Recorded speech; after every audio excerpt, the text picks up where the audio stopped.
Here are 5 ways to get out of a training rut. It's that feeling when you hear the alarm and instantly hit snooze. You tell yourself I'll go in 5 minutes. It ends up being later than tomorrow. Yeah, not happening. For the past few months, I've been in a training rut. And for those who may not know, it's sort of like losing that spark that you had when you first started working out. What was once something that I looked forward to is now feeling like a chore. So this is still a work in progress for me. However, here are the 5 different ways that I've been using to help me get out of my own training rut, and hopefully it can help you too. 1. Ask yourself why. As corny as it sounds, having a look at everything and analyzing your thoughts can really help. I don't know about you, but just talking out loud or in my head has helped me solve so many of my problems. Is it because I'm not getting enough sleep? Am I working out just for the sake of working out? Why am I even going to the gym? Does it excite you anymore? These are all questions that I've asked myself, and it sometimes makes me reconsider how I'm exercising and what I'm actually doing. So if the traditional gym workout doesn't really do it for you anymore, maybe it's time to try rock climbing or just another sport. By asking ourselves why, it gives us the opportunity to actually reason and speak to ourselves, which is sometimes the lost art these days. 2. Clarity. It's sort of like driving to a place without a map or your phone. You may eventually get there, but I'd imagine you'd miss important turns and end up taking the long way. We sometimes set ourselves loose goals that we don't know where we're going with it. Oh my god. I want to lose weight. I want to put on muscle. I want to learn French. What's helped me the most is clearly defining my goals. How much weight do I want to lose? When do I want to lose the weight by? Who is the person do I need to become to reach my goals? Breaking down your goals, intentions, and just your reason why, it gives you clarity of what action to take next. Sometimes we lose motivation and we feel like we're in a rut because we don't know what to do next. We feel like a lost puppy. So I'd recommend you to get a piece of paper out and ask yourself, what do I need to do today to get me one step closer? If getting out of bed for your workout is your issue, then developing a nighttime routine may be your next plan of action. 3. Visualization. Sometimes thinking about the holiday is actually better than the holiday itself. We get all excited at just the thought of it. With this in mind, visualizing the goal can help push us. Mentally rehearsing and just thinking about your workout sounds obsessive.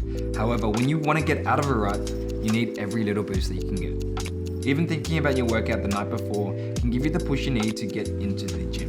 Not to mention that you'll most likely improve in strength and endurance too. So visualizing can actually help you get out of a training rut because you can just need that one little win sometimes. And if you go into the gym and you nail everything and you smash it, you're gonna feel motivated for the next workout.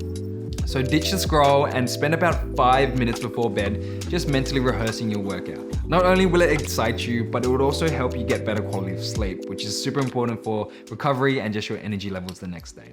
4. Enjoy the process. When we see someone accomplish something, we often oversee the struggles that the person has gone through. Whether it's the auntie who's lost 50 kilos or the friend who looks like they've been eating nothing but protein shakes. If you ask these people the secrets of their success, they will always tell you about their daily eating habits and going to the gym, or just being consistent with something small. The point I'm trying to make is we need to focus on the process rather than the goals itself. It's all about those small decisions that we take every single day that adds up. It's those little wins that matter the most. When we try to take those huge leaps and bounds to accomplish something, that's when we're vulnerable to losing steam and getting into these ruts. I struggle with this big time. I want things now and I want things fast. What I've slowly realized is that although you can get into something really quickly, it rarely sticks. So think about that time you would clean your room once a year, maybe when you were like 15 or something. You'll clean it and you'll tell yourself, I'm gonna keep my room like this. Last time I cleaned, I don't think I've ever cleaned it since moving into my house. Like, oh my goodness, so much stuff. I even have the moving in boxes. And I moved in 10 years ago. So I think just like exercise, and the way I like to speak to clients is, I can give you a fancy program, I can give you every single exercise in the world, but if you don't have the habits to actually do the exercises, or the habit of actually cleaning your room on a consistent basis, you're never gonna do it, and it's never gonna work. So creating the habits, create the habits. 5. Reflect on what's working and what's not. Sometimes we need to have those tough conversations. The difficult decision to acknowledge that something in our life is causing so many of our issues. We'll never know unless we take the time and ask ourselves what's going well and what's not. Adjust it, tune it, analyze what brings you value, and cut out the things that don't. For me, the biggest thing that I've cut out was watching YouTube before bed and mindlessly scrolling through Instagram. It made me feel groggy, cloudy, and it didn't really bring me any value. Since tapering off my usage before bed, I wake up feeling refreshed and actually excited to get out of bed. There's less of an inclination to skip the gym, and I feel like I have the energy to actually work out. So I'd highly recommend you to get that same piece of paper and also jot down what are the things that you're doing that bring you value and what don't. And be real with yourself. You need to be truly transparent for this. For those who don't know, my name is Victor. I'm an exercise physiologist from Sydney, and you're probably asking yourself, what the heck is that? Essentially, we use exercise and lifestyle as medicine to help you get healthier, stronger, and just a better version of yourself. So what are some of the ways that you use to get out of a training rut, or maybe even just to stay motivated? Let me know in the comments below. Peace!